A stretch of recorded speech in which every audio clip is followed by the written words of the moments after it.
Okay, what we're looking at here is another precedence network.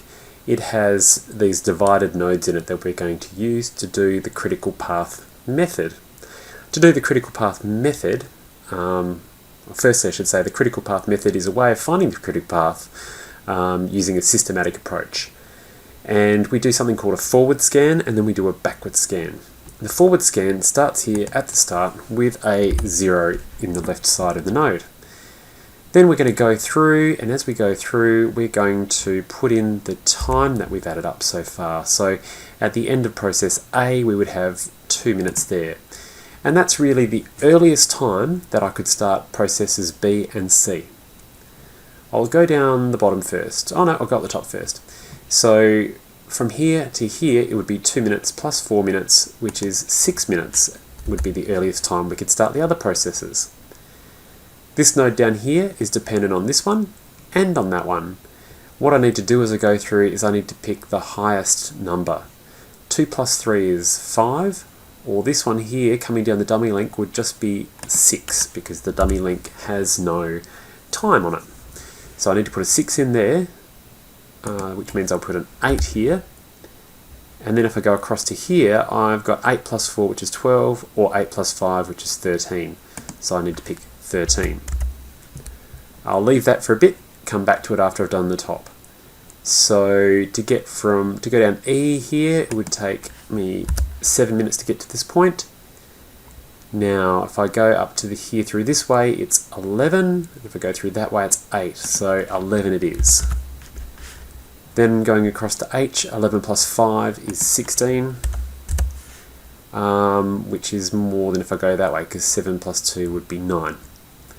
16 plus 4 is 20, 13 plus 3 is 16, so 20 it is.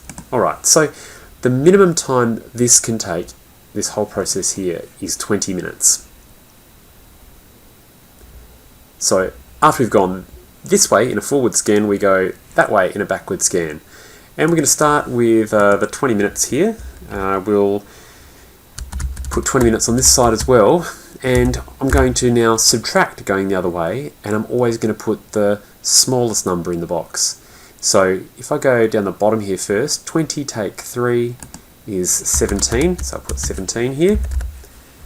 Oops. And 17 take 4 is 13, 17 take 5 is 12. So I need to put 12 in this box. I'm also going to put 13 just outside. I'm going to record it there because we might need it for something later. Put 13 out there.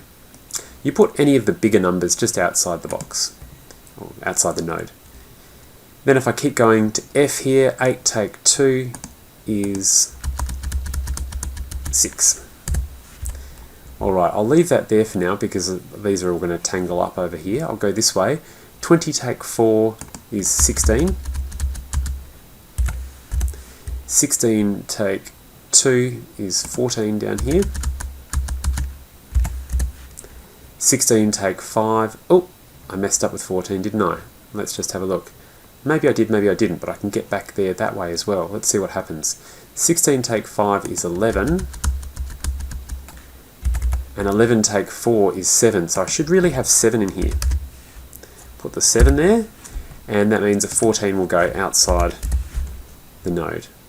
Okay, so if I came through L and I, it would be 14, but that's much bigger than 16 take 5 take 4. 7 take 1 is 6, so I'll put that in, and I'll just check that's right. If I go this way, 11 take 2 would be 8. So I need to have an 8 out here as well as the larger number. If I had gone this way, that's right, 6 and 6, that's good. Okay, and then 6 take 4 is 2.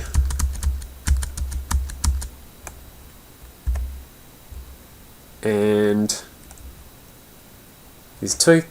And then from 2 we go down to 0 here.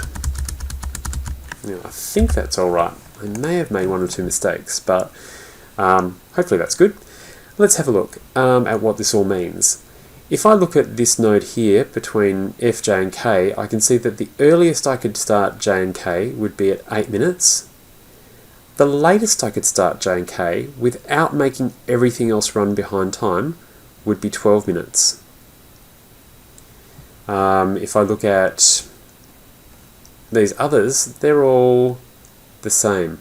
Okay, so I can find, if I want to find the critical path, I look at areas where there is no slack time between these numbers. There was slack time here, 4 minutes of slack time. Here I've got no slack time. The earliest this can start is at 6 minutes, the latest it can start is at 6 minutes. I can find the critical path by following through numbers that have no slack time. So if I go through this way, A, B, and then through E, G, H, and L, that's going to be my critical path. A, B, E, G, H, L. And so my critical path is 2 plus 4 plus 1 plus 4 plus 5 plus 4.